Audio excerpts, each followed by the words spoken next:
Protégeons nos milieux humides. La prolifération des projets miniers traditionnels et à ciel ouvert est une des causes de la destruction des milieux humides.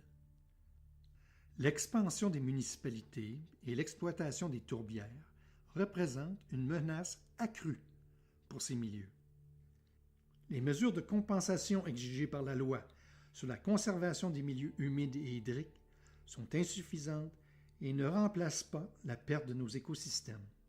De plus, la loi n'a aucun effet dissuasif sur le développement minier. Les milieux humides ont un rôle important dans le cycle de l'eau.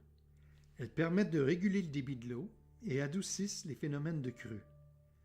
Les végétaux, qui poussent dans les tourbières, utilisent pour leur croissance les matières minérales et organiques en excès et permettent ainsi le filtrage et l'assainissement de l'eau. Les milieux humides se caractérisent par leur biodiversité. La survie de nombreuses espèces végétales et animales est en jeu.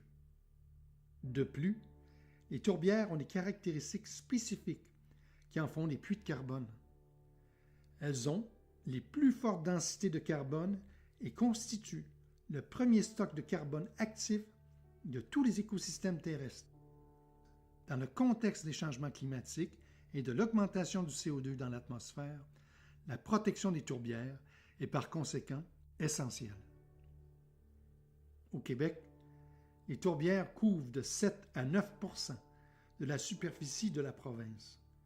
Les tourbières boréales peuvent stocker l'équivalent de 55 millions de tonnes de CO2. Cela correspond à près de 700 fois les émissions annuelles du Québec, estimées à 78 millions de tonnes en 2012. L'Abitibi est située dans la zone de séparation des eaux. Elle joue donc un rôle essentiel dans le maintien de la qualité des eaux dans la région, mais aussi en aval.